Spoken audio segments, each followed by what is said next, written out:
Okay, I'll just start off. And as you'll notice, there's somebody new here, and the policy for residentials for future generations is that the university send a representative, both a male and a female representative, to in case some of the women traveling on the trip would feel more comfortable talking to a woman.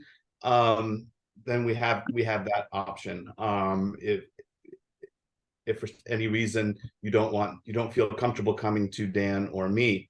So along that lines, we have Sherry Roper, who will be joining us. This is the first time she's been able to carve out time from her schedule for work to meet with us, but she's going to introduce herself briefly here, and we'll hopefully, here's JP. Hopefully we'll be able to stay on for most, if not all, of the class today. Hi. Sure. Okay. Hi, I'm Sherry Roper. I am more than just a woman. I am excited to join you all on this trip. Very, very excited. I have known Chris Roper, our staff leader here, for 35 years. And I have been married to him for 31 and a little bit more of those years. And so I can keep him in line as well. Very excited to join you. My profession is as a marketer. I work in marketing for a big credit card company in the United States called Capital One, and we do a lot of advertising and social media. And I lead an advertising team and a social media strategy team. But I'm ecstatic about the ability to take time off from the bank and come with you guys and to learn with and from all of you. So very, very excited to join. Sherry, I have just one question for you. Okay. What's in your wallet?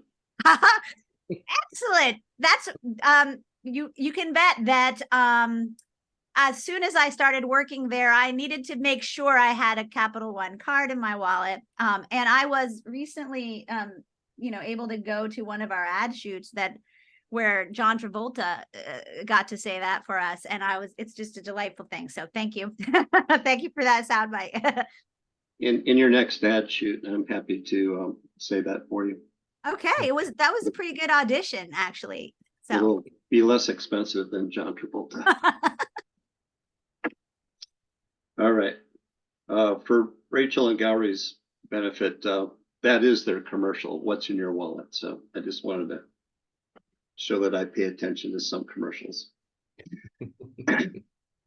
Chris, shall I get started and Yes. We'll handle some logistics at the end? Yes, absolutely. Okay. A big shout out and thanks to those who have posted promptly and given me questions. I've shaped the PowerPoint around your questions, your concerns, those parts of Vietnam and seed scale and bending bamboo that are not altogether clear. So I hope that our 90 minutes are going to clarify a lot of things and probably raise more questions for you than we'll answer. And that's the whole purpose of this. I want each exchange that we have, each visit that we take to raise more questions than answers. Okay. We have begun to build a norm, a practice, a habit, and that is to do three different types of writing. You're writing, of course, to the forum, and I've also given you some focused free writes where I give you a prompt. And the third is more like journaling, where you do a private free write. And let me introduce today's writing with a little bit of background. There are, as you probably know, 4 basic ways in which we communicate. we listen, we speak, we read, we write. Writing is the only communicative task that uses the whole brain. Every other communicative skill sort of sloughs off. Writing is also a learned communicative skill. You actually have to sit down and study, and you need to acquire it, and you need to keep practicing and practicing to write well so that you communicate better and more critically. The other communicative skills you're going to pick up regardless. Well, certainly listening and speaking. You'll pick up speaking as you make baby talk with your mother and with others that are holding you. And even if you don't know, you're already practicing listening when you're an infant. But writing is a skill that we have to put a lot of work into and practice. But it is the essential skill for critical thinking. So we're going to keep writing. And we'll begin today with a private free write. I give you no prompt. I'm not asking you to answer a question. I'm not asking you to talk about or write about a certain subject. You will not share anything that you're privately writing with any of us, but you will write. You'll put your pen to your paper, as will I, for 5 minutes. And don't stop writing until I say you may stop. Okay? So, pen, paper, put your pen to the paper and begin a private free write for 5 minutes. Begin.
One more minute.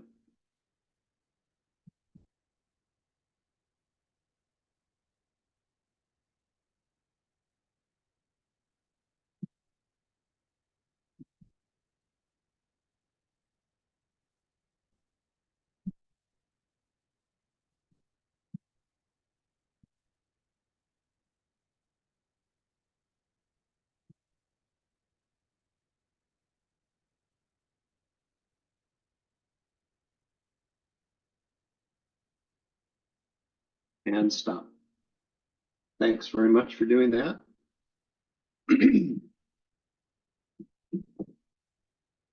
On a daily basis, I'm usually working online with students around the world, and I have about 60. And we begin every single class with a private pre-write. They never share with me a single word of what they write, but what they do tell me is what a difference it makes in their daily routine to be given that space, to be given that opportunity to just let it out, to exhale, to put it down. And from there, once their head is clear of that, we begin class, which is what we'll do here today. I'm going to share my screen and my last beautiful PowerPoint. Just click a couple of buttons here.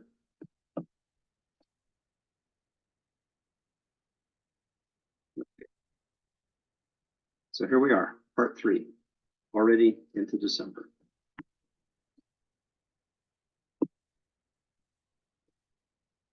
We've done our pre-write, and these are faces, some of whom you'll get to know better in a few weeks. I do want you to keep in mind that while you are most likely to forget my name, you may even forget Chris's name or Sherry's name, but my hope is that you'll remember the parables that we've touched on in this class, because parables don't die. They don't have a simple allegory. They don't have a simple answer. So you may very well hear me bring up that poor farmer with his plow and the people that had all kinds of ideas as to how to build a better plow. And I want you to remember from the parable that there is no answer. It's not an allegory. There's not a strategy on how you do plows or how you do development. Imagine that you are any of the people passing by with your advice. Put yourself in their shoes. Imagine you're the piece of wood that's being carved this way and that and ending up in a pile of little pieces of wood. Imagine you're the farmer. Imagine you're any or all of the characters in the parable. Once you enter into it, once you think through it that way, you begin to understand the power of what a parable has to say. And we'll be looking at a second parable in just a few minutes. Here's the region. Here's the ASEAN context that we've talked about. Here is the pre-colonial division of countries and mandalas that we've talked about. And we did have quite a bit of time that we spent on this slide last time. I'm not going to go into it in detail now. But out of that discussion, there were a number of questions that were raised, principally by Grace, but by others. And it had to do with understanding what's the difference here between nationalism and a state and the capacity of a modern day state or the legitimacy of a state. So let me pause and make sure, Grace and others, that these terms are clear and what the challenge is in being a modern day state, especially if you are one that bears the legacy of imperialism, if you've come out of a history where you were colonized once, twice, 3 times by different European countries, and what it means to assemble a unified voice, call it a form of early nationalism that likely led into a revolution fighting for independence, which under the UN system of the 20th century means you need to then step up and be a state But the rules of what it means to be a state are written by the very powers that were the colonizers of these places, Vietnam in particular. And what the question that we have to wrestle with is, now that it's beyond colonialism, we do live in an age of modern day states. And how does a country that has come out of that background build capacity to serve its citizens? How does it gain the capacity to have a unified voice? So let me pause and answer some of that, and please speak up and let me know if there are any questions that still are in your mind about this. I'm going to jump out of the screen while we talk about this. It's so much easier for me to look at you rather than looking at my PowerPoint. Nationalism. Okay, Grace, that was the first term you wanted a little clarification on. Nationalism is a narrative. It's a narrative that you can galvanize support for. It's a narrative of the history, the culture, the language, the belief system, the geography, the unifying principles of an indigenous people. Now, when colonizers colonize, the first thing they do is divide and conquer. So they're happy to see multiple kinds of nationalist narratives emerge so that they have an easier time controlling a disunified indigenous population. I have a lot of students from Myanmar. There are 135 national ethnic groups in Myanmar, which seems like a lot until you compare it to Malaysia and Indonesia, where there are more. Vietnam is kind of easy. There are only 56. So the French were able to control Vietnam by dividing and conquering different ethnic groups who had different narratives about what their goals were, what their principles were. So it is a huge challenge for a subjugated country, a subjugated territory, to use James Rush's terminology, people that once were part of a mandala, part of a territory. It's a huge challenge for them to find a unifying nationalist narrative, especially when the colonizer is doing its level best to divide and conquer. I don't think Jean-Pierre is on the call, but he's from Burundi. And what did King Leopold do in that part of Central Africa but divide and conquer and have Hutus and Tutsis believe completely different narratives, which then has a long legacy of conflict. I know Myanmar and Vietnam probably better than most Asian countries. It was the British who actually defined the different ethnic groups. The people who lived in that region didn't have all those labels until the colonizers gave them labels. And in Indochina, which was Laos, Cambodia, and 3 different parts that make up modern-day Vietnam, Tonkin, Cochin, and Annam, it was the French who labeled different groups. It wasn't the groups themselves. They didn't call themselves Montagnards. It's a French term. And then all the subcategories of Montagnards, that was French cartography, map making, labeling. And divide and conquer was a well-worn strategy for keeping a restive indigenous population under control. Okay, so it's not something that only the Europeans did. China did a pretty good job of this too. And just look to the west of Vietnam to India, and you see the same thing in India. Gori, you're sitting there in Nepal. There have been powerful entities that have labeled people across the Himalaya, as you well know. There is Jean-Pierre. It's good to see your face. So Grace, when there is a movement by that indigenous population to move beyond colonization, to be independent, they have to come up with a unifying narrative. They've got to come up with something that ties them all together. And that's not easily done. So in Vietnam, there were a lot of different threads. There were many competing groups trying to unify the country up to 1945. While they're doing that, they're also fighting World War II. They're fighting the French who were colonizing them, and they were fighting the Japanese who double colonized them. 4 million people died of starvation during that effort to gain independence from the French and the Japanese during World War II in Vietnam. 4 million. Mostly they died of starvation because while things were very sparse and scarce, the French and the Japanese exported the food and the grain from Vietnam to their own home countries.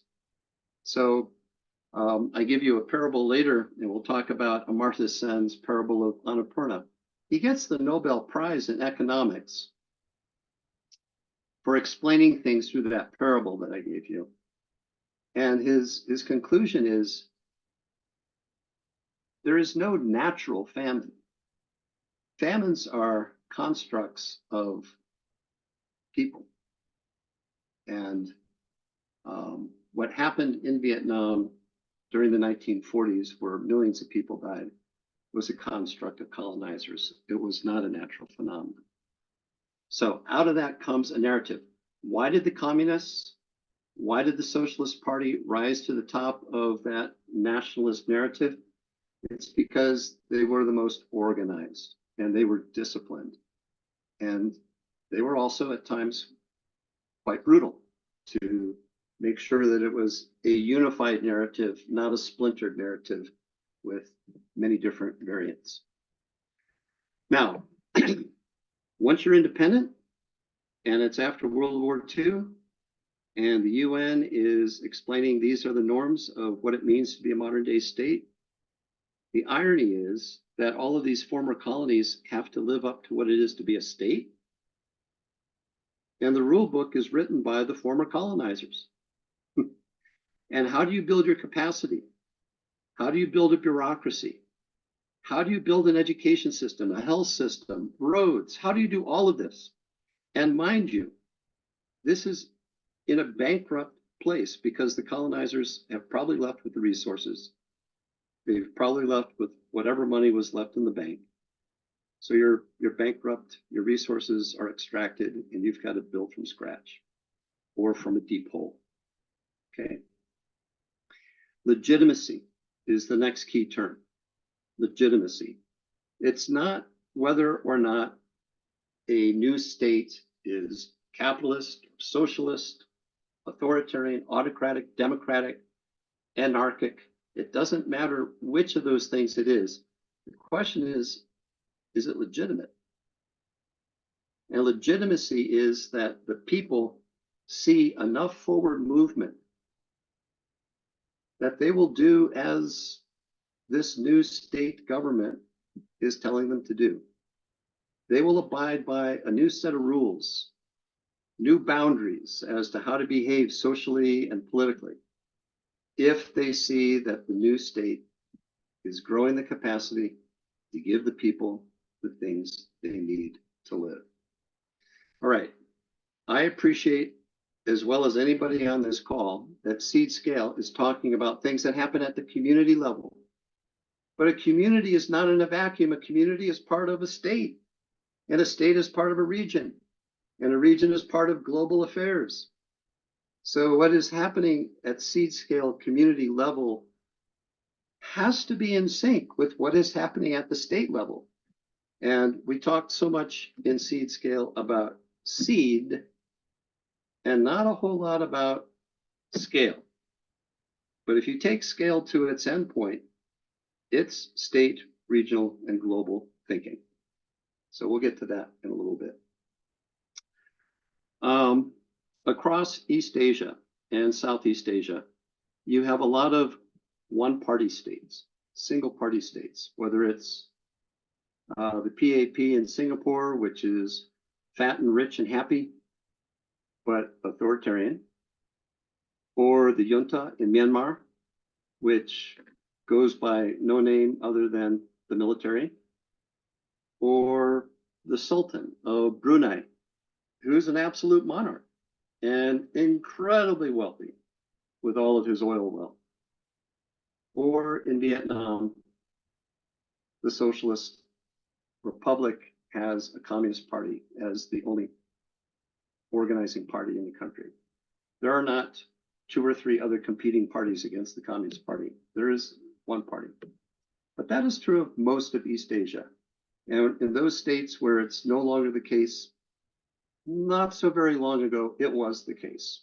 Korea, Japan, Taiwan were also one-party states. Okay. Yeah. Does that answer your question, Grace? Because it's awfully important what you asked. You also asked, what's the difference between a country, a nation, and a state? Think of a country as a place. And that place may have a whole lot of national ethnic groups within it. And then the state is the organizing institution of everything that's within that territory, everything that's within that country. Okay. All right. Thanks very much. Does that make sense to everybody else? And you see where seed scale has to be in sync with some of these other political considerations. And I know politics is not a course that's taught in your master's degree. But politics matters. Okay, I'm going to move back to the PowerPoint.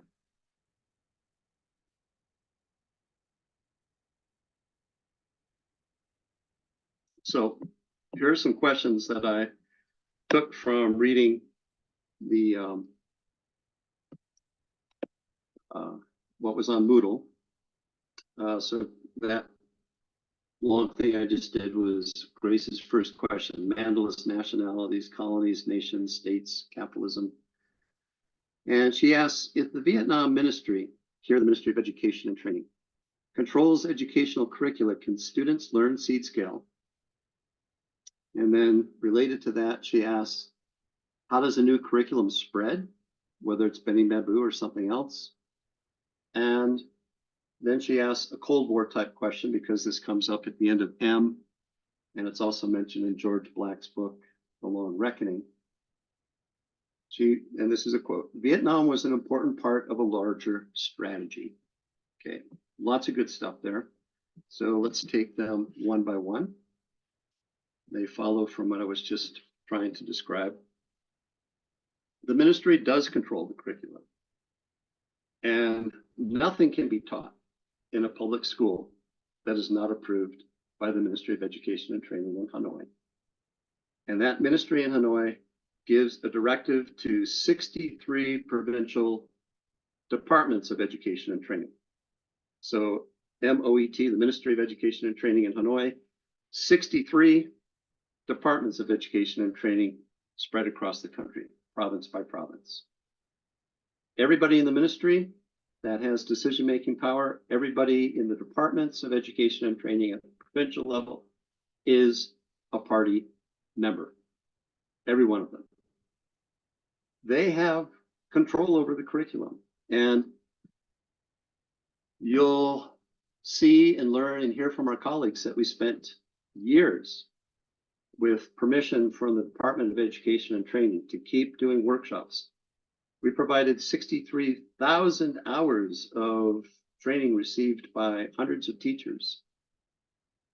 And step by step in those training workshops, we created the prototype of a curriculum that was based on data, culture, history, Mekong Delta, Vietnam-wide challenges facing communities. Everything we did in the workshops was to build the capacity and the confidence of the teachers to create a fresh, new curriculum that was about, that was from, that was of, that was for Vietnam. And the department loved it. The Department of Education and Training of Gan Tho Province loved it. and kept asking for another workshop.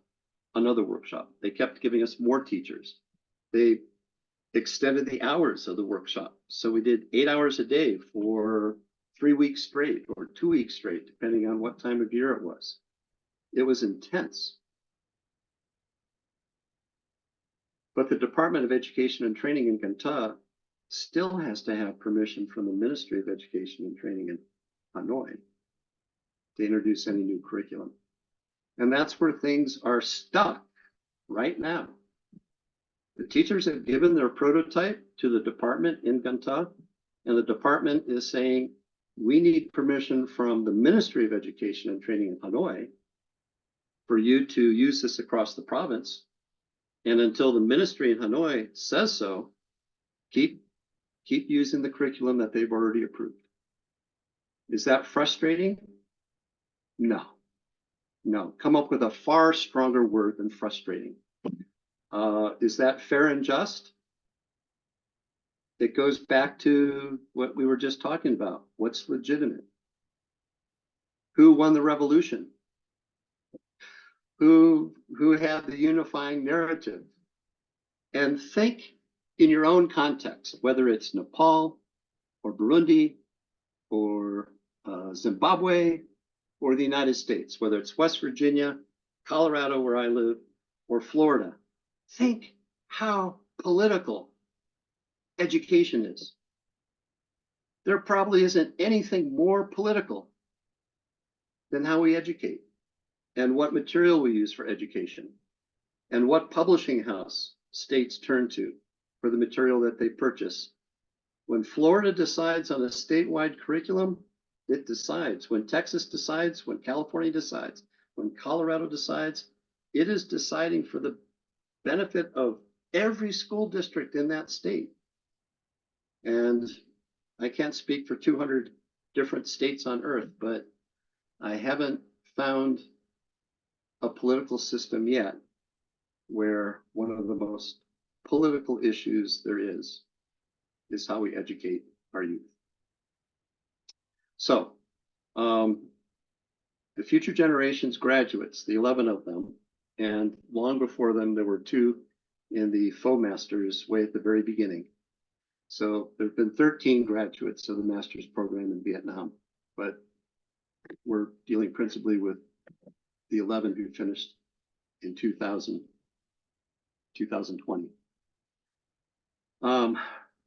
They have had to come to terms with the fact that they may not have the power to shift the thinking of the ministry in Hanoi for several reasons. One, they're from the South and they lost the Civil War. The ministry is in the North and they won the war. 2, some of the most powerful colonizing imperialistic corporations on earth are publishing houses. Cambridge, Oxford, Pearson, Longman, Macmillan. These are powerful corporations. And they go into Hanoi and they just flat out bribe people in the ministry.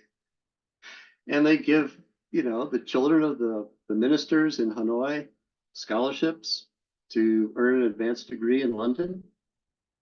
They give them all expense paid tours of their publishing operation. It's vast and it's complicated and it is corrupt. Okay. So the teachers have an alternative strategy and it's what they're working on now. And that is, how do we do this in a way that has nothing to do with the public educational system? Their goal from seed scale was, let's do this through the public school system, because then we don't have just scale 1 or scale 2. We've got scale cubed, scale 3, because it's a national curriculum and it'll be the best one that the whole country has. We're not going to reach just the kids in my classroom. We're going to reach people in 63 provinces if we can get the ministry on board. So they have had to tamp back that expectation, that goal, and now think, well, what if we just do this by making something very, very, very cheaply available online to mentors, tutors, families, private language classes, language centers, of which there are many. Okay, but that's where they're at right now. It's if you know your seed scale well enough, this is actually part of the steps by which you keep the momentum going. You have to constantly recalibrate, recalibrate, recalibrate. You must constantly ask yourself 5 criteria. One of them, what is sustainable and what's not sustainable? So you have lots and lots and lots to learn from Vietnamese colleagues who have gone through this program ahead of you, because they have struggled mightily with how to do seed scale in their context, in their economy, in their political system, which is theirs to deal with. Not yours, it's theirs to deal with. So there is so much to learn from them, because they are trying to do this, but they're recalibrating how to succeed. The second thing I'll say is, nowhere in any of the books or any of the materials of seed scale is there a timeline that says your project must succeed within 2 years or 5 years or 10 years. Nowhere. Nowhere. Because maybe it'll take 20 years. What I like about Vietnam is its scorecard, with how it has kept its independence across 4 millennia from the Chinese. And the scorecard, as I had in last time's PowerPoint, is 11 to 0. Vietnam has defended itself and secured its independence 11 times and has beat China 11 times in war between the two countries. 11-0. It doesn't matter that one of those victories took 900 years, but it counts as a hash mark in the win column, 11-0. It's not 10 to 1, it's 11 to 0. So know that achieving seed scale is not something that takes 2 years or 5 years. Even if you look at most of the case studies in Just and Lasting Change and in the more recent argument, Empowerment on an Unstable Planet, most of those case studies are instances that took quite a long time to sustain. Okay. Dan, I don't know if you saw, Grace had a question also about Vietnamese Vietnamese students, future generation students, at sort of at the university level, I think, as opposed to at the primary and secondary level. Yeah, I see that. So Grace, they have some online instruction,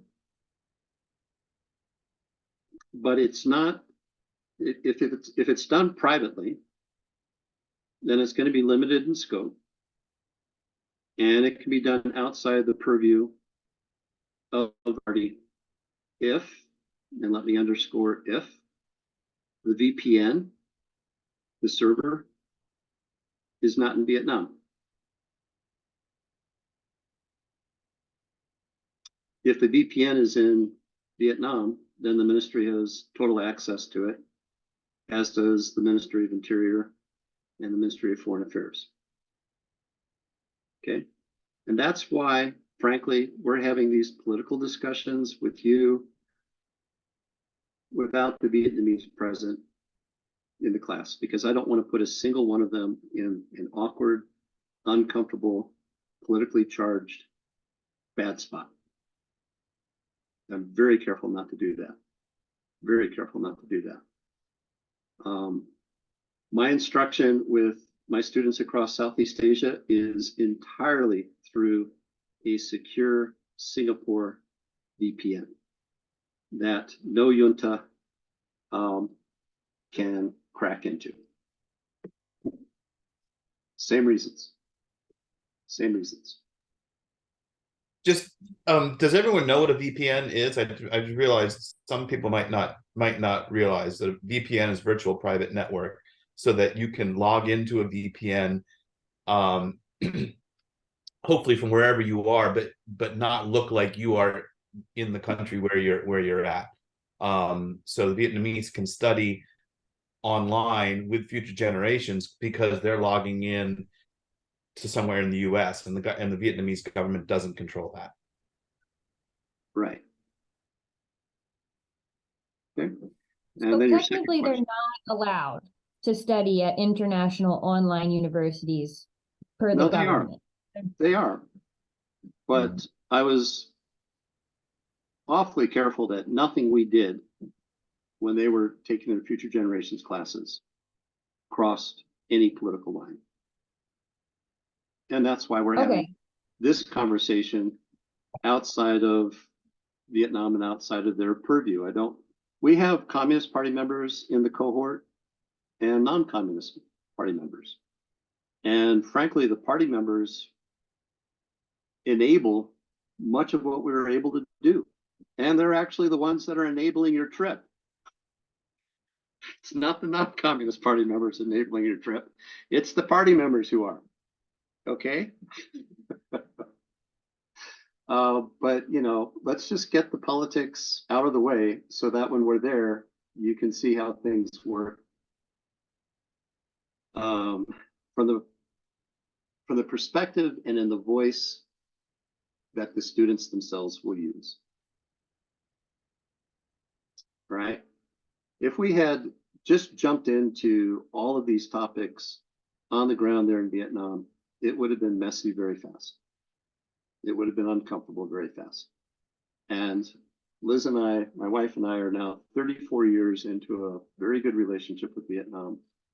I'm sure the Ministry of Interior has a portfolio a foot deep on everything we've done, for better or for worse. And, I've gotten 36 visas so far, including yesterday's. So, and our other metric is the Department of Education kept asking for another workshop, for another workshop, for another workshop. Here are more teachers. Here are more teachers. Okay. So yes, they can attend international universities. One of the largest bodies of students coming to the United States right now are Vietnamese, and it's because they have family members in the United States. There are a half dozen countries that they go to quite regularly. They can afford it. They have family support overseas, and they have visas and passports. They didn't always have those things. Okay, thanks. Terrific questions. Let me go to your famous quote. It's a famous quote, Grace. Vietnam was an important part of a larger strategy, end quote. What's the larger strategy?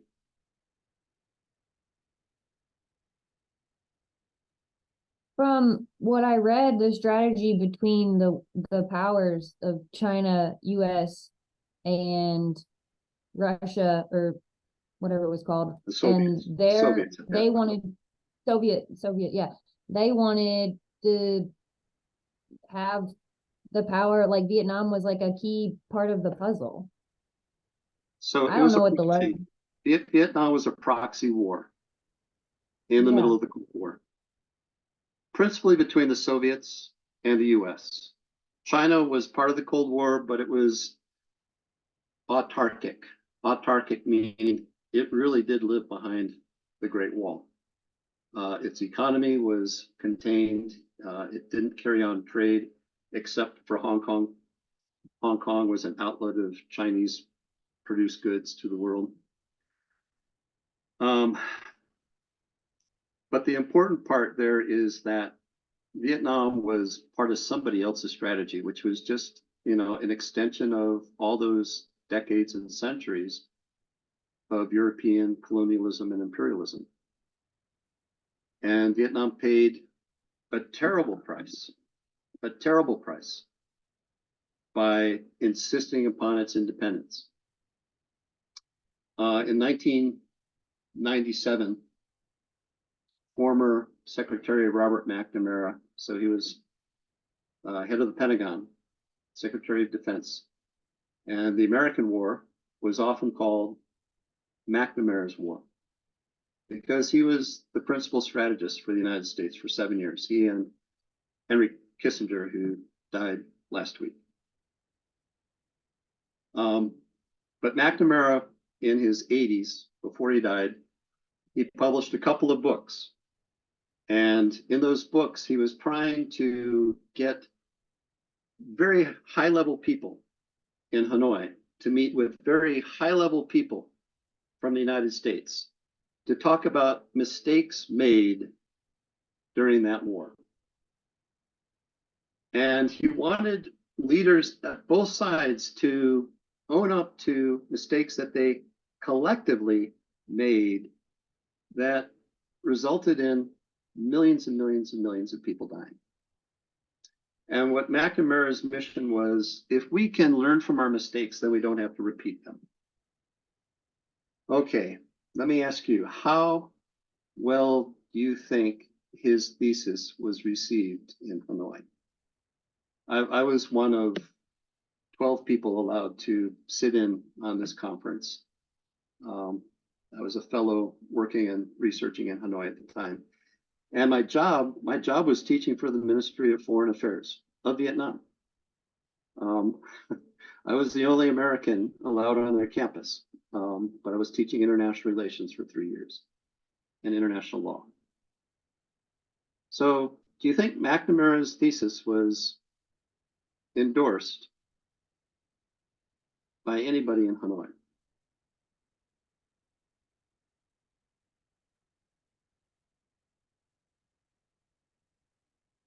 The point being, Grace, stop trying to justify what you did.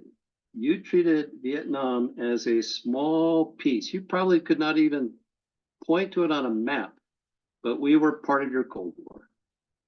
In the same way, Gauri, if I can extrapolate, Nepal and Bhutan are sometimes a little small piece in the strategy of China and India pushing against each other there at the top of the world.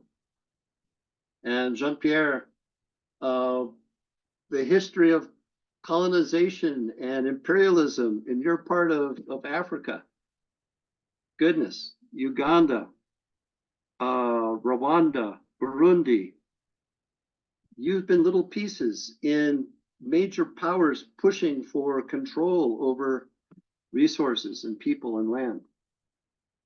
So, you know, the Vietnamese were so displeased with McNamara's premise. This was to be a 3-part conference, 6 months apart, 6 months apart. They did not give him a visa for part 2 and part 3, which I think is a pretty clear signal that they did not buy his argument. But that did not stop him from getting a publishing house in New York to publish his version of lessons learned from the conference, which anybody who was at the conference reading what he got published by Public Affairs Publisher would ask, were we at the same place, at the same conference? But if you've got a publishing house behind you, your history is the one that gets recorded. It's no different than the struggle that teachers in Ganta have, getting their version of a relevant curriculum published when they're not a publishing house, when they're not all in Hanoi. If they were all in Hanoi, it would be different. If they were all party members, it would be different. But they're not. They're mostly high school teachers in the South, non-party members. Okay. Robert had some really good questions. And then Jean-Pierre, Rachel, and John, the 3 of you had some similar questions. So Robert's questions. Are there 3-way partnerships in a socialist republic? Is a partnership essential for seed scale to work? What or who are the drivers of change in Vietnam? Those three questions kind of go together. Then he has a fourth question, which I want to address separately. So let me open up my PowerPoint again to answer Robert's three questions. So here you go. This is my artwork from early this morning. There are four principal bodies that make up the Vietnamese state and society. There is the state of the Socialist Republic, which is headed by a president who is elected by a National Assembly. National Assembly members are elected by their local districts. A second part of the government is the prime minister, where all the different ministries, transportation, education, defense, foreign affairs, interior, those are the police who have a file on most everybody. A third is what's called the Fatherland Front. It's called corporatism. Corporatism here meaning where the narrative, that nationalist narrative, is explained all the way to children in preschool. And then the fourth part of the state and society of Vietnam is the single party, the Communist Party, which at the very top has a very tiny Politburo of a few members, has a central committee of a couple hundred members, and that has wide about 5 million members. 5% of the populace are in the party. 95%, 95 million Vietnamese, are not in the party. So from the party secretary and the Politburo to the central committee to the people that make up the party cells everywhere else in the country, that's 5 million people. Okay. And then there are 95 million other people that are here below the red line.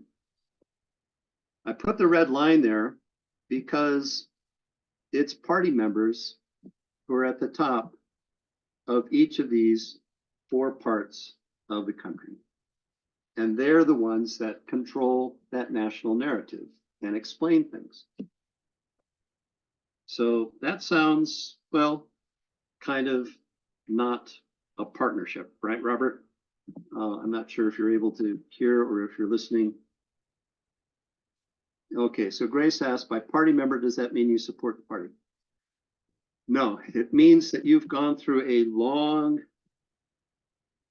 vetting application process. You have to be invited to apply to join the Communist Party. And if you don't care to be part of it because you don't buy its ideology, you don't want to be part of that system, you say, no, thank you. And nothing more. If you want to be part of it and you want to be part of those that are at the top of each of these parts of the state and society, you say, yes, let me put together my portfolio. And then it might be a 2 or 3 year process by which they vet and figure out whether you should be in the party or not. Because if you are in the party, you have to help legitimize it for the whole country. You can't be a slough. You can't be a slouch. You can't be a criminal. You've got to try to uphold the legitimacy of this party that won the revolution and has taken a very, very poor country and made it almost now a middle-income country. So they're very careful who they vet and allow into the party. All right, but from this slide, it doesn't appear too evident. Where's the partnership in answer to Robert's question? But in reality, there is an awful lot that goes up and down, up and down, up and down, from people who are not party members to those who are, through local cells, people who are part of the Farmers Association or the Lawyers Association or the Artists Association. Those would all be in the Fatherland Front. A junior clerk or researcher in one of the ministries under the Prime Minister down here, or Dr. Sun and others that I've worked with for 30 some years in Vietnam, in Gan Ta, they've been elected to the assembly, but they're here in the assembly. They're not up here in the assembly, right? They do get their voice heard, and they do take instruction from the top down. So there's definitely top down and bottom up discourse going on. But that's not how seed scale defines a three-way partnership. That's just a two-way. There is a third component of outside in, right? So what say does an outsider have in terms of what people at the base in Vietnam or people at the top of the party in any of these parts of the state and society, what voice does an outsider have? Well, you have millions and millions of overseas Vietnamese. They don't have any voice at all. You have multinational corporations like the publishing houses that I talked about. They've got a big voice because they spend a lot of money. They spend millions and millions of dollars. Transnational corporations like the auto companies and the soft drinks and the beer. The number one beer in Vietnam is Heineken. That's a transnational corporation. They've got some throw weight because they spend tons of money in Vietnam. The UNDP, the United Nations Development Program, they invest a lot in Vietnam. The World Bank, the Asia Development, they all invest in Vietnam. So they have some say because they have quite a bit of money. NGOs have a lot less money and have a lot less say. Universities, for the most part, have a very limited say, except for those that are in the Ivy League. So Harvard and Cornell and Penn all have very significant programs in Vietnam right now, but they're pumping millions and millions and millions of dollars into the Vietnamese economy and education network. So somewhere up here might be Future Generations University, except we don't have millions of dollars. We're not a big player with these people. Not at all. Not at all. So our voice is nothing more than the voice of our teachers or our colleagues in the Department of Education and Training. They would be here.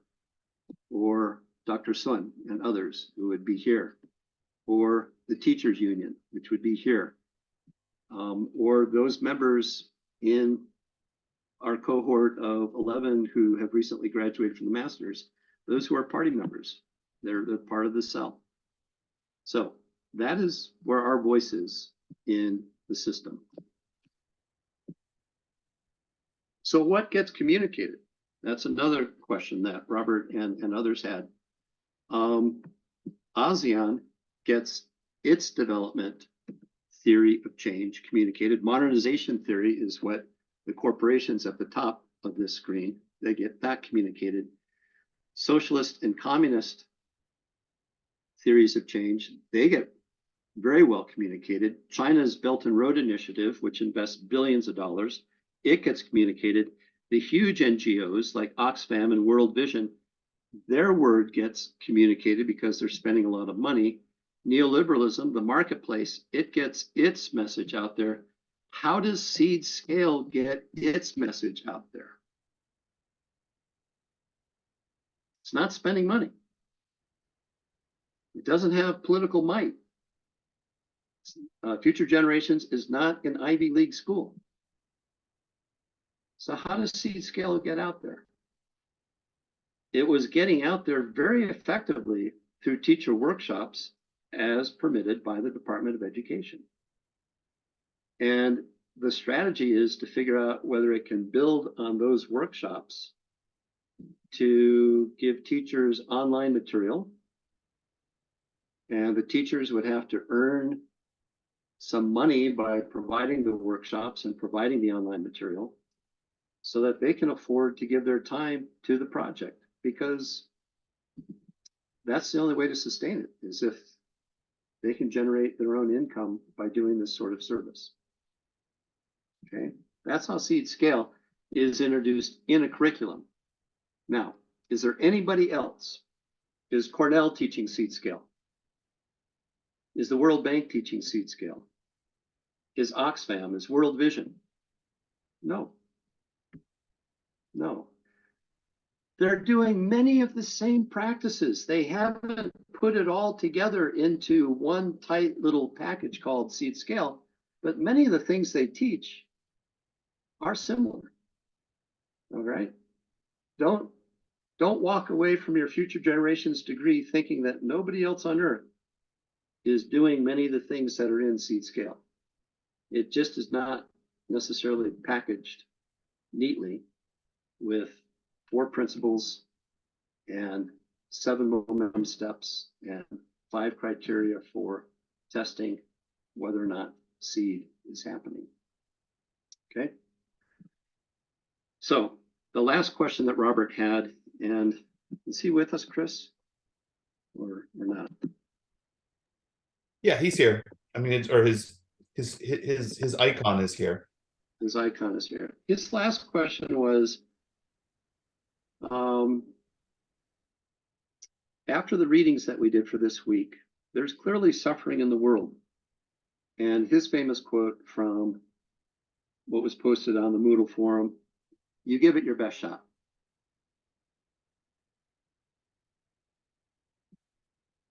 So, Gauri, you live in Nepal. Do you have a lot of Buddhists in Nepal?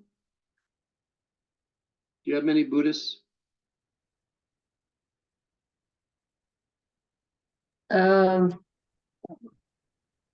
It looks like, but it's not comparatively with the Hinduisms. Okay. Well, of the countries where our students are from, yours is the closest to a Buddhist culture. Right? Yes.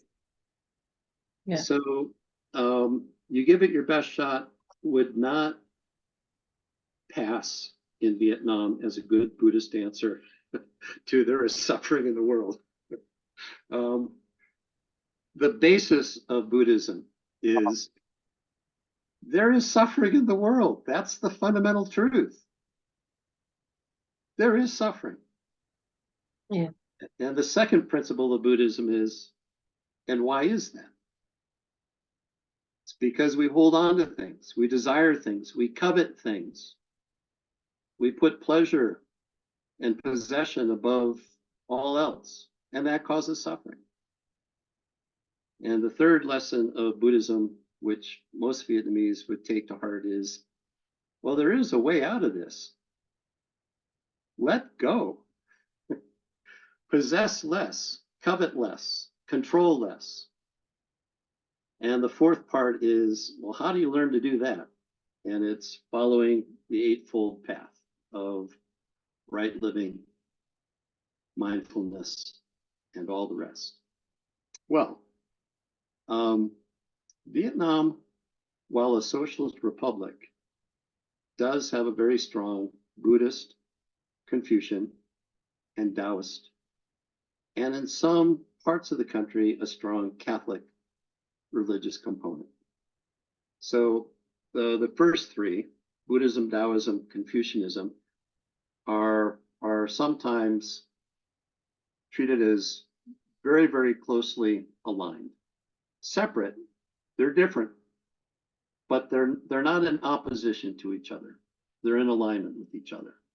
And it's called Dam Yao, the three religions. I think Catholicism has been relatively effective in its mission in Vietnam because it has not challenged the three indigenous religions.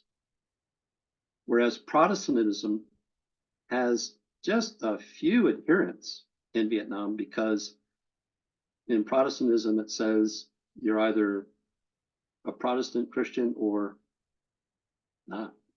You can't do the other three if you're going to do Confucianism, if you're going to do Protestantism.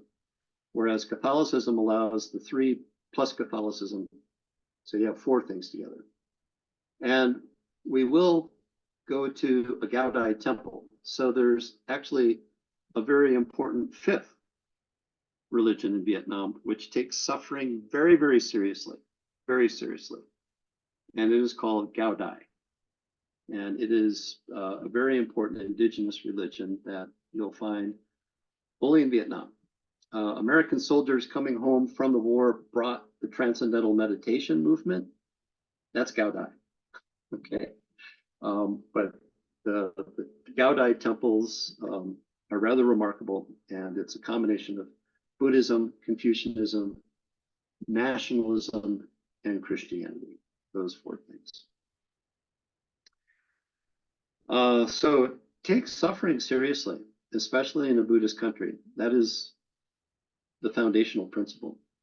All right, let me turn to a question that Jean-Pierre, Rachel, and John all raised, and they posted on Moodle. And it was in response to really the middle of the book here, M. And you were picking up on around page 80, where there's the story of Naomi. Naomi, who is helping the orphans during the American War and was one of the characters in the baby lift. And a question that was raised by two of you, were there not more Naomi people helping? So the first thing is, this is a work of fiction, but it is based on historical incidents. And the second thing is, I ask you to wrestle with this question. There were people that may not have been helping the Naomis of the world with the baby lift, but there were millions of people working to end a war. There would have been no reason for there to be orphans hastily put on helicopters and airplanes ferried out to ships in the South China Sea if they could end the war. So there were people on all sides of the Civil War and the war with the United States that were doing whatever they could to end the war because too many millions of people had died. So I would say that's where the Naomis are. Rachel, you asked a question, where's the collaboration, leadership, delegation, resources, partnerships? Where's the holism? Well, those are all excellent, important concepts in seed scale.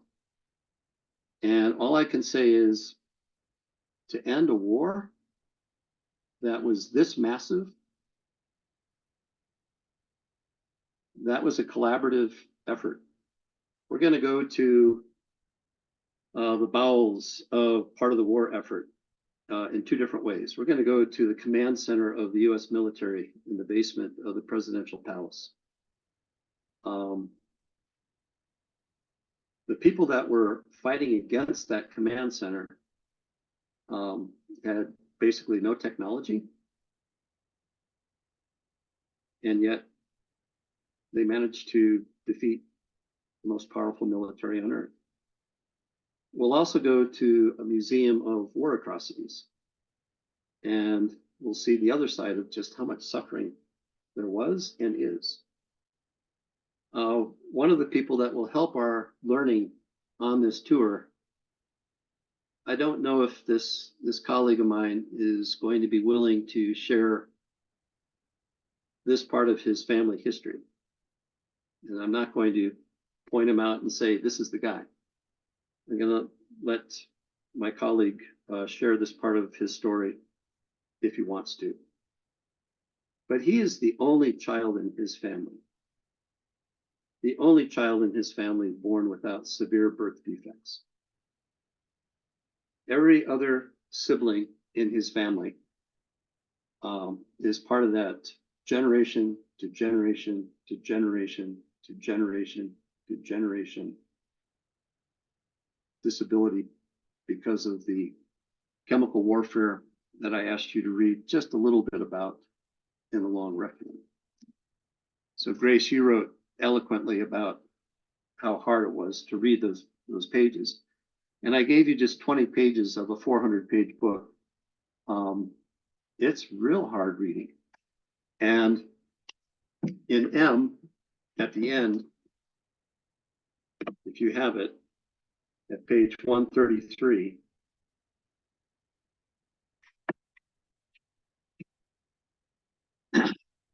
this short chapter called Rainbow.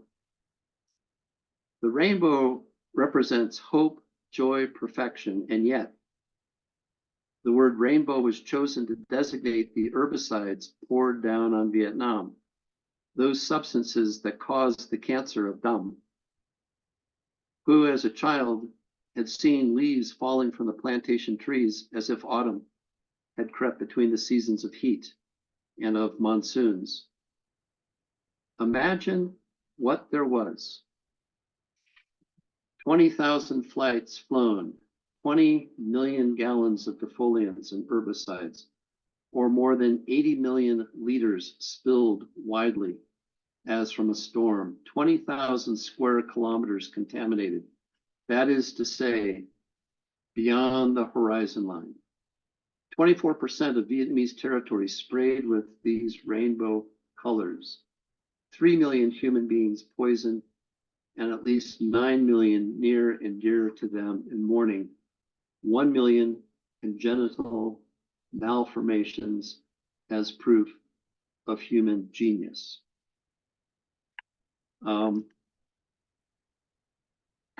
In the early years, when Liz and I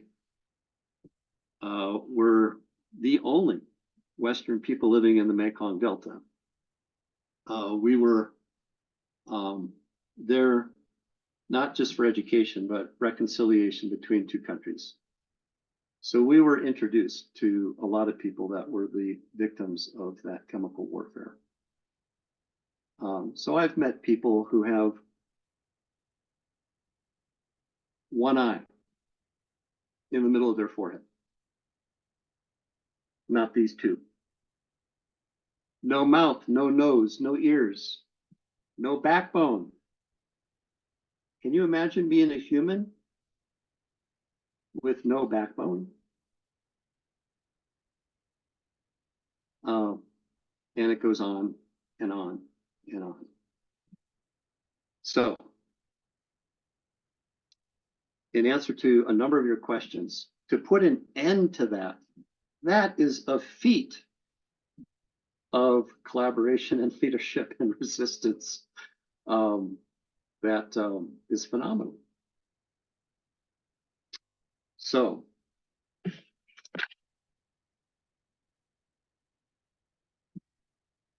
let me move on to the second parable that I asked you to think about.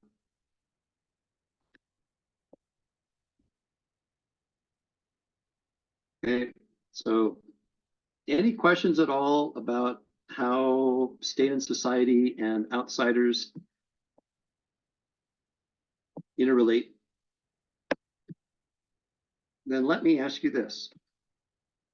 Where does Amartya Sen's parable of Annapurna fit into this? Where are Dinu, Vishanu, and Regina in this narrative?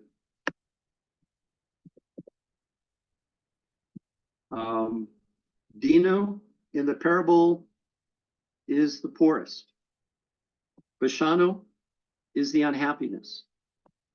Rajini is the one with the greatest sickness, and she's a woman, so she is facing patriarchy. So you have poverty, you have unhappiness, and you have sickness and gender discrimination. And Annapurna, who owns the tea plantation and has a job, and she wants to hire just one person, any one of them will do. Will it be Dinu, Vishanu, Rajini?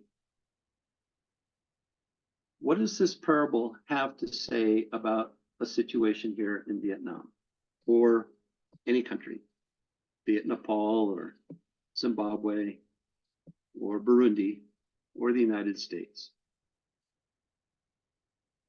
Whose call is it as to where the investment should be? Which theory of development makes the most sense and whose reality counts.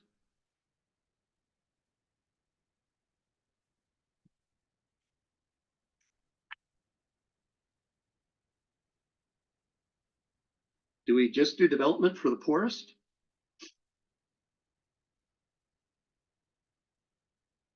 Do we just do it for the least happy? Do we do it for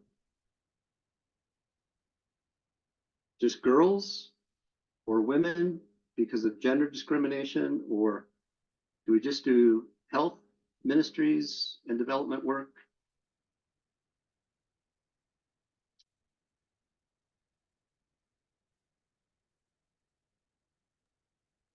And by what strategy? Do you want to respond? Yes. I think that it really takes collaboration. That's why it was strange to me. I didn't know any of those terms, but I looked them up, and I don't think decisions can be made in a vacuum. You can't decide one response based on one situation or another. You know, it all impacts a broader, I guess, a broader understanding. Indeed. It's broader and it's also more particular at the same time. Yeah. Because the context is very particular. So Grace, you're kind of, focusing in and then stepping back and focusing in and stepping back. And that, I think, is how you best use perspective.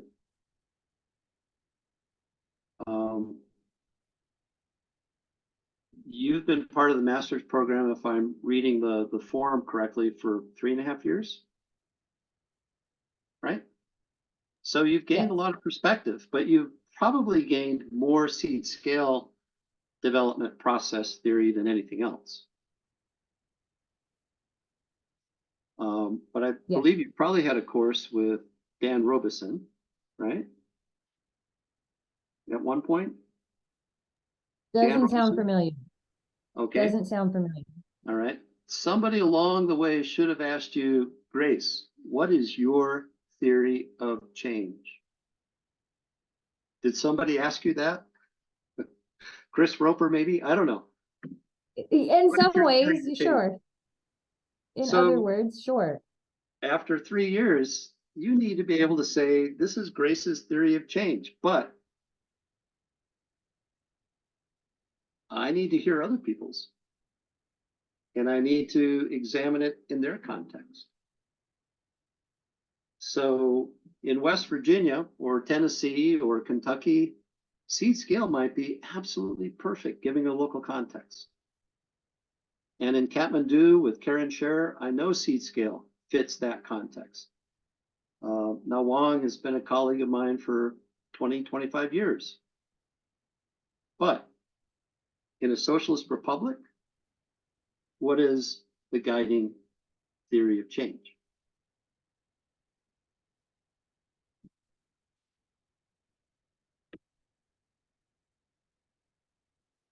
It's based on classism. It's based on revolution. It's based on nothing is more valuable than our freedom and independence. And it's based on centralized planning. And so long as others want to introduce through their local cell working alternatives that will help the locale, and so long as it is not political at all, show us what you have. Prove that it works. But there will be no state funding of your experiment. You've got to do this on your own. Okay?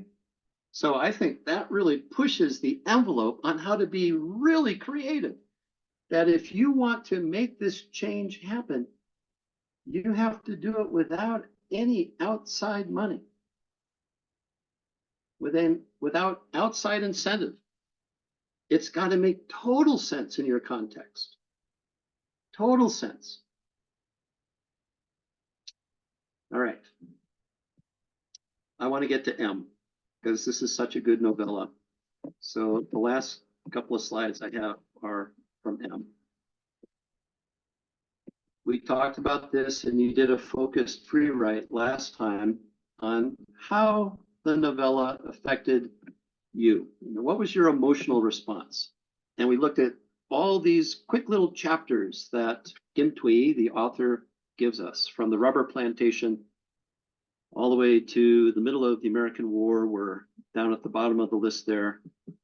You've got Pan Am Mamela, who's got her way of helping all the poor orphans and beggars. And then you've got Naomi, who is adopting home and helping people in the baby lift. And then you have the last part that we talked about 2 weeks ago, a Buddhist bonds, lighting himself on fire in the middle of one of the busiest intersections in Saigon in the middle of the war in protest. All right, the second half of the book moves really fast. And you're introduced to Madame Yu, who is the sister-in-law of the president. She's a Catholic, and the Catholics were not very good to the Buddhists. It's estimated that President Ziem, who was our pick for the leader in the South during the war, used the guillotine quite a bit. 40,000 heads were chopped off. And then in the middle of the war, there was the baby lift, Bui Doi, the dust of the life, the kids who were the offspring of prostitutes and American soldiers. And then on top of the baby lift, there was the bunny lift, where Hugh Hefner, head of Playboy, and his bunnies got into the act. And one of the people that was lifted was Emma Jade, and she was taken to Guam, an American territorial possession out in the Pacific. But we find out that Emma Jade is also home. Home is the one that Louis had helped and had taken care of as an infant. So here's an infant that is taken care of by Louis and has two names. But in Guam, Louis is adopted by Dum and Isaac. Isaac's an American. Dum is a former prostitute who ends up escaping on one of those helicopters out of Saigon in 1975. She ends up as a very helpful translator because she's fluent. Why is she fluent? It's because Dum was the orphan of the masters on the rubber plantation. But you remember, they were all killed except for her and her nanny in the revolution on the rubber plantation. So Dum, who has this remarkable background, she is mixed race. She's French Vietnamese. Her father was the master of the plantation. Her mother was the consort of the master and then the wife of the master. But they were both killed. Dum survives. She's raised by the nanny. She's fluent in 2 languages, but the nanny dies in the My Lai massacre, and so she becomes a prostitute in order to survive. Then she's very useful because in Guam, at the resettlement of all these refugees, she falls in love with Isaac, who's the American running the camp, and they adopt Louis. Operation Frequent Wind, there's a chapter there of people being rushed out of Saigon in the last days before the change of government. And then we have a couple chapters in California where the Vietnamese, with the help of Tippi Hedren, who was in the Alfred Hitchcock movie, they start these nail salons. And it turns out that half the nails, foot and hand, of Americans getting a pedicure or a manicure, their nails are clipped by Vietnamese Americans. So it's not a very glorious life, nor was being a prostitute, nor was being an orphan, nor was being a coolie. So we've got this family of Dom, who has, it turns out, a daughter home, who is also Emma Jade, who was adopted and given that name by Americans in Savannah, Georgia, and Luis, who is another street kid, also mixed race, me, Den, dirt people. Dum dies because she had a nail salon, so she's got all that carcinogenic, all that cancer-causing stuff as a person in a nail salon. But she was also sprayed as a kid by all the chemicals in the forests. So she dies of cancer. And then let me turn it over to you guys for the very end of this. We don't have a lot of time, but let's talk about this end here. Why the box and why the thread? A drawing by Luis Woodrow. Why the box and the thread? And what's the 10%, the 10%, the 80%?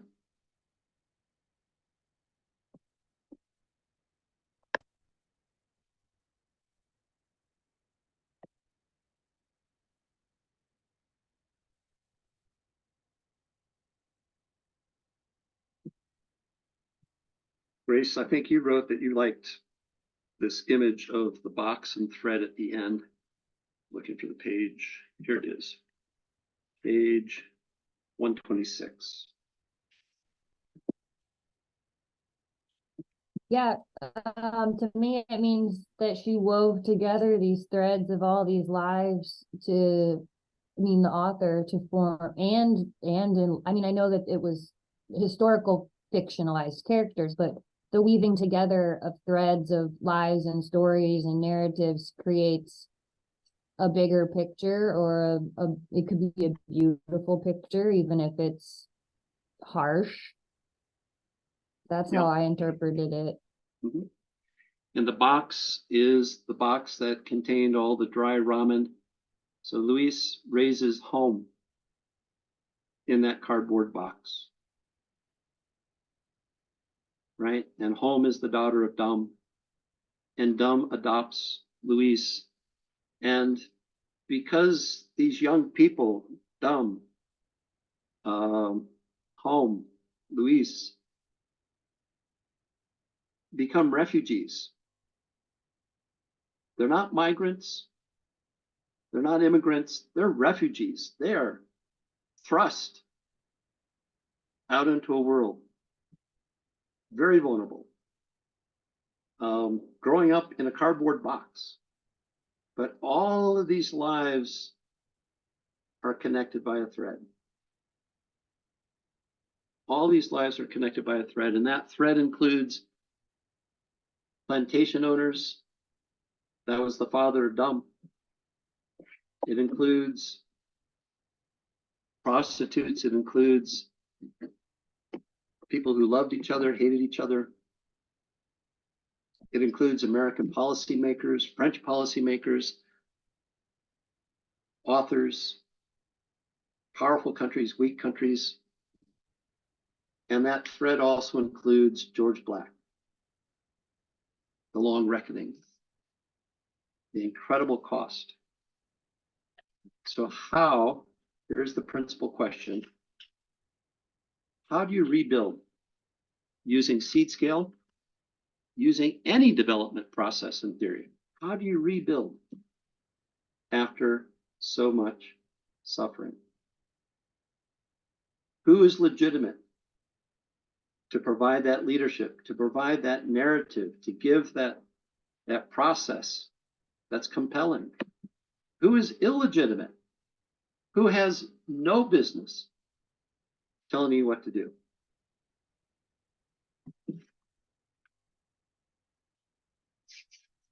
So, in the end, I'm hoping that as a group, through your one-on-one discussions that you're having, that will continue, and that as fellow travelers, we'll have a relationship with each other, and that you will also have a relationship with colleagues in Ganta who might learn from you and you from them. Understand from their perspective how they experimented with seed scale to create the Benny Bamboo prototype. That is still in process, but they are recalibrating. How can it get through to a wider population given the political system that they live in, given their context? So it's a time of recalibrating and asking questions. Many of the same questions you've asked through the forum on Moodle. And that's not too surprising. They've done the same master's degree you're working on. And then lastly, how will you apply this residential learning to your own context, your own challenges? And lastly, what is the role of an educator in rebuilding a country? What is the role of education and what is the role of educators in rebuilding a country? Okay. We squeezed a lot in 85 minutes. And I apologize for doing so much talking. That's not my preference. Chris, I think we have some logistical things and there might be questions that are coming from people. Bye, Sherry. I think she just dropped off. Chris, you'll have to help Sherry with her packing because she just dropped off. Yeah. Yeah. So I will say, I know we're a little past time now. I know that Rachel and JP are still waiting on their visas. I think I've heard from the visa service that we should have that by Monday. And then we can work on you can work on your flights. I've just looked up and looks like there's some pretty, not direct, but pretty easy flight for both of you. You both going through Addis Ababa, and then to Singapore up to Ho Chi Minh City. So, and you can do that all in less than 24 hours, which is, pretty good. Gary, I don't know if you have your visa yet, or what your travel plans are. If you have travel plans, if you could send them to me. Again, arriving in Ho Chi Minh City no later than the 2nd. If you want to arrive a day or so earlier, you're welcome to. I know Grace and Robert are both arriving a little early. Sherry and I are arriving. We'll be arriving on the 31st. And then I know Grace is spending a couple days more in Saigon, in Ho Chi Minh City. So if you want to book your flight to leave, Gary, if you haven't already, you can leave anytime after sort of the evening of or starting the evening of January 14th. We'll be getting back into Ho Chi Minh City in the late afternoon, early evening of January 14th. So if you're going to fly out that night, we'll go to the airport. If you're going to fly out the next day, I think Dan, you're flying out later. But for those of you who are staying on a little bit longer, you'll go down back to the same hotel that we start out in. I have applied for visa. I'm waiting for answer. Maybe in couple of days I'll get it. Okay. And then I'll go on for the flights details. So my plan is arriving on 2nd and maybe back on 16, 17. Okay. All right. So you'll have a couple days in the end in the Yeah. in Ho Chi Minh City. Okay. So these days are leading up to the Tet holiday. And even though Tet is in February, rooms become more and more scarce, even in early January. Prices double and rooms become more scarce. So as soon as you know your flight information, pass that on to Chris and me. All right, Grace, I applied 3 days ago for my visa. I applied on Friday and well, 3 working days ago, and it came on time. Came yesterday. So Okay. very simple, not hard. Yeah, Um, for Americans, it's a pretty fast and easy process.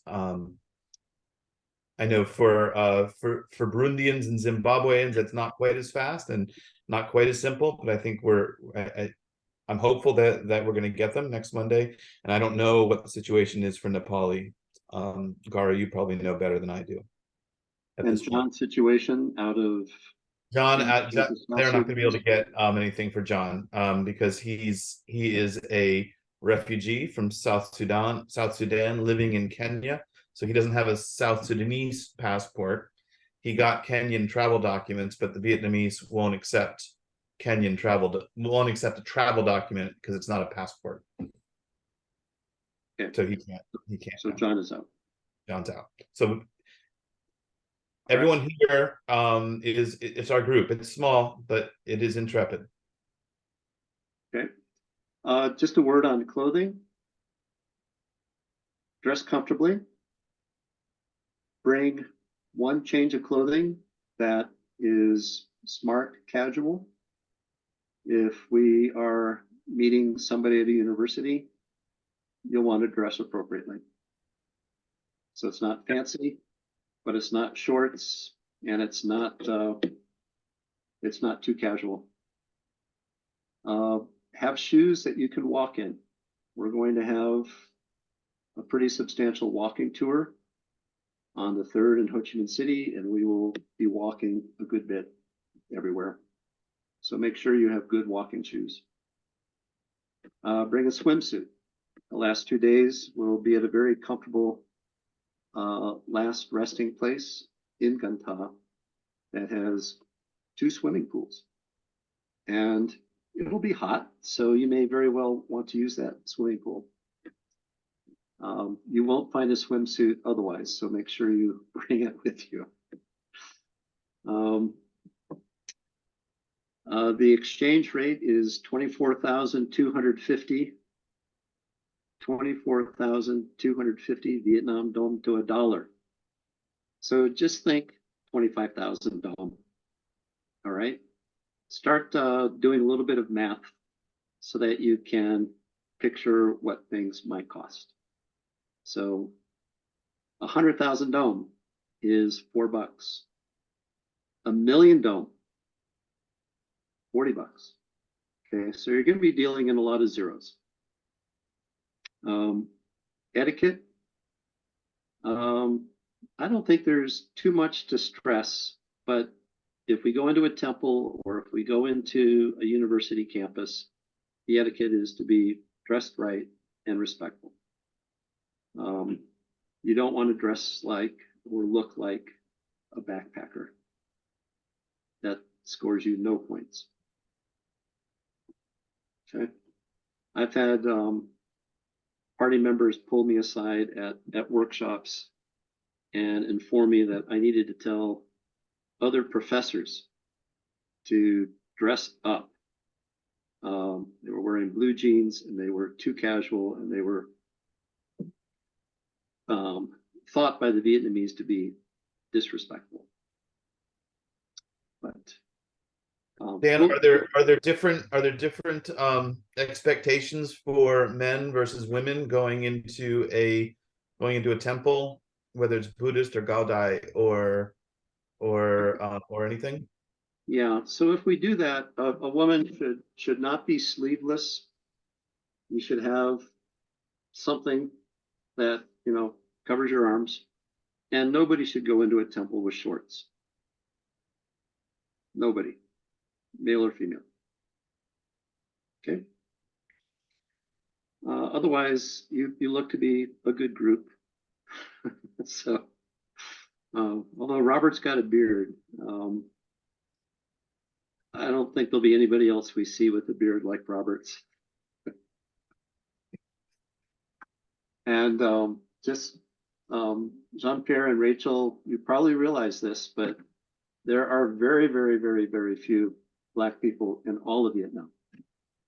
So If people find you to be a curiosity, it's because they're curious. It's not anything more than curious. When Liz and I were the only two white people living in the Mekong Delta, she has brown eyes, I have blue eyes. People could not figure that out. How could we be a pair if we had eyes that did not match?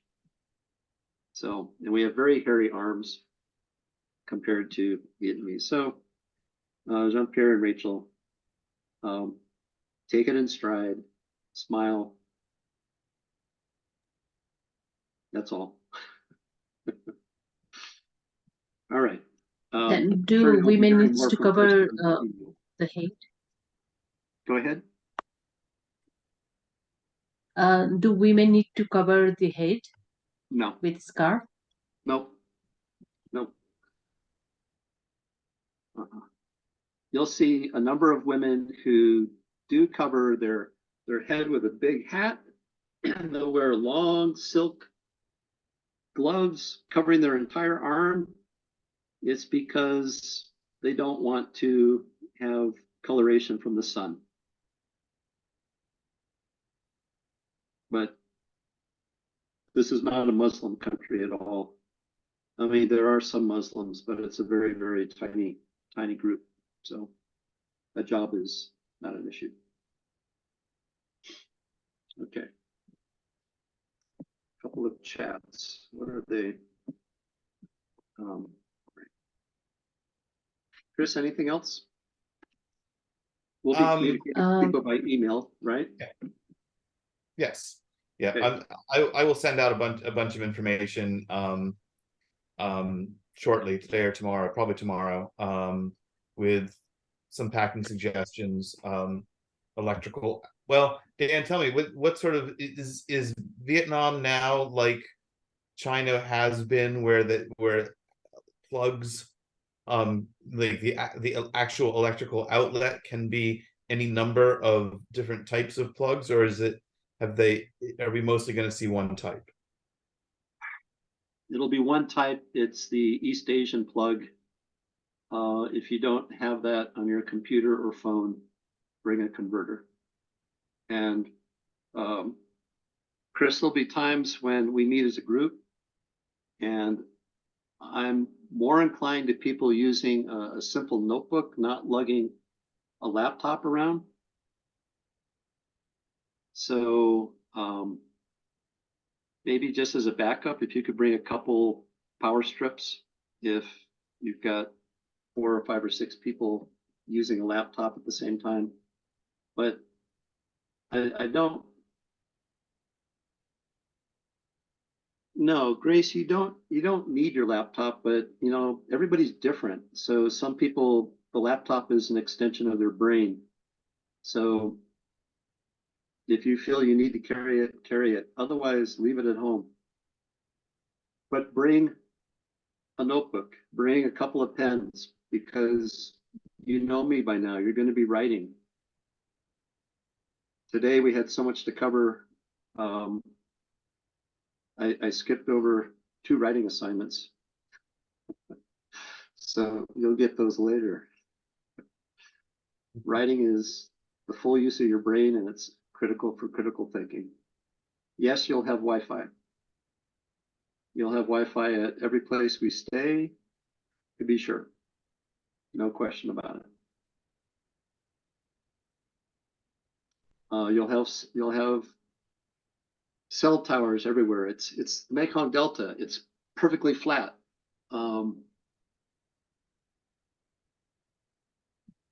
But I would only use the WhatsApp with your cell phone and text. If you're meaning to call with your cell phone, it's going to get expensive if you're relying on your non-Vietnamese phone carrier. You can buy a SIM card at the airport, but you may not want to switch out the SIM card in your cell phone. But we'll have WhatsApp. Chris has let you know about that, and you can always text. Okay. Chris, we're over. Shall we adjourn? I think we are over. And if anyone has any questions, you can email me if you want to schedule a time to talk.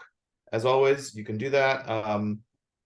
You can shoot me an email, or if you have my Calendly link, just schedule a time that works for you. I know JP, we're talking on Monday. We have that scheduled, but if anyone else wants to talk with me, I am around. Okay. All right. Thanks, everybody. Take care. Bye-bye. Bye-bye. Oh, Rachel and JP, do you want to talk to me about flights, or are you okay? Not now. I'll talk to you Yeah. later. Okay. All right, and then we'll talk on Monday, JP. Okay. You're muted, but all right. Thanks, everybody. Bye-bye. Thanks. Bye-bye.